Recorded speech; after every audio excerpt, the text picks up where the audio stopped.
inspiring stories and important topics from around the world. I'm your host, Alia Nuraini. And I'm Aida, your co-host. Today we have a special episode for you. We're going to talk about a performer who stood up for workers' rights in Indonesia. Her name is Marsina, and her story is one of challenge and tragedy. That's right, Aida. Marsina's story is both inspiring and heartbreaking. Today, we're joined by two guests who have researched her life in depth. Please welcome Dina and Dila. Hello everyone! I'm Dila. And I'm Dina. Hi Alia, hi Aida, thanks for having me. I'm really excited to be the part of this discussion. Hi Alia, hi Aida. I'm so glad to be here. Marsina's story is one that more people should know about, and I'm happy to share what I've learned. We're trying to have you both, so let's jump in. For our listeners who might not know, Marsina was a factory worker who became a symbol of the fight for workers' rights in Indonesia. Dila, can you start by telling us a bit about her background? Sure Aida, Marsina was born in 1969 in a small village in East Java, Indonesia. She came from a simple, humble family. But because of her family's economic struggle, she had to start working at a young age. By working at a factory called PT Catur Putra Surya or PT CPS in early 90s, which made watches. She was known to be very hardworking and outspoken, always willing to speak up when something was unfair. That's really interesting, Dila. So, she was already brave from a young age. But what exactly led her to become an activist, Dina? Well, Marsina became more active in the labor movement because of the terrible working conditions at her factory. The workers were paid very low wage, had long working hours, and no proper benefit. Marsina saw this injustice and decided to action in May 1993. She became a leader in organizing a strike to demand better wage. She was fearless in standing up to the factory management. That must have been a risky move, especially during the time in Indonesia, when the government was very strict about protests. What do you think about her bravery, Dina? I think it's truly admirable. She knew the risk, but she chose to fight anyway. It's not easy to stand up against powerful people, but Marsina saw us that it's possible. What about you, Dila? What you think on her courage? I completely agree. I think Marsina's bravery was extraordinary. She wasn't just thinking about herself, she was fighting for her fellow workers too. I wonder, Aida, what you have done if you have the same condition with Marsina?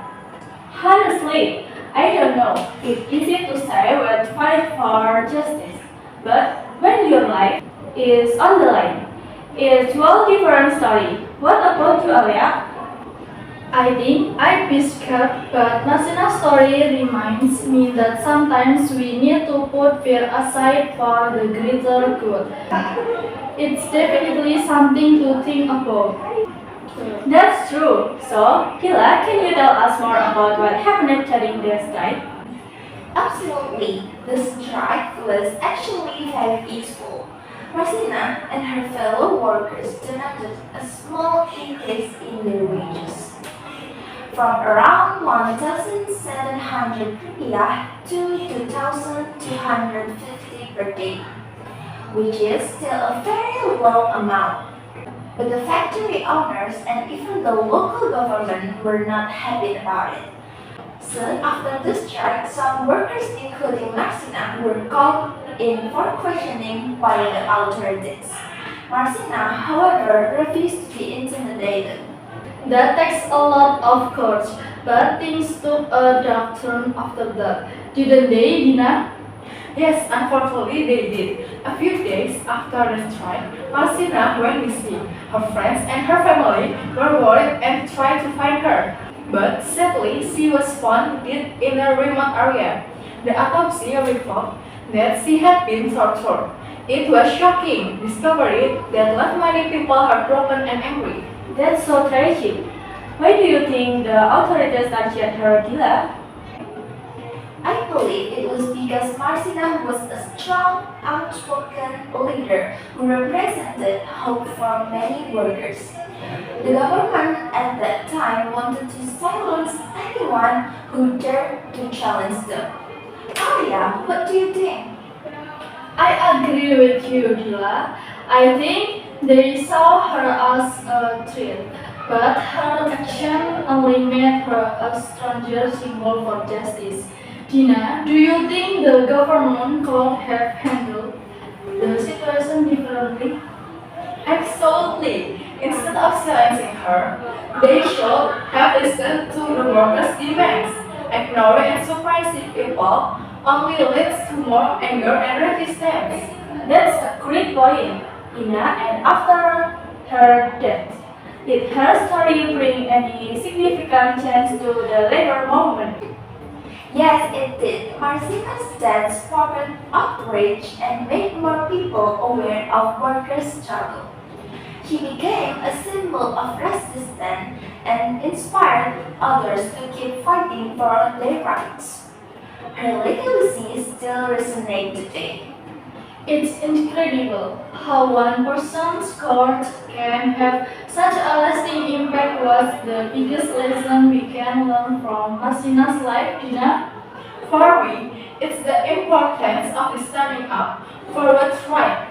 Even if dangerous, Martina saw us that real change requires bravery and sacrifice. And what about you, Dila?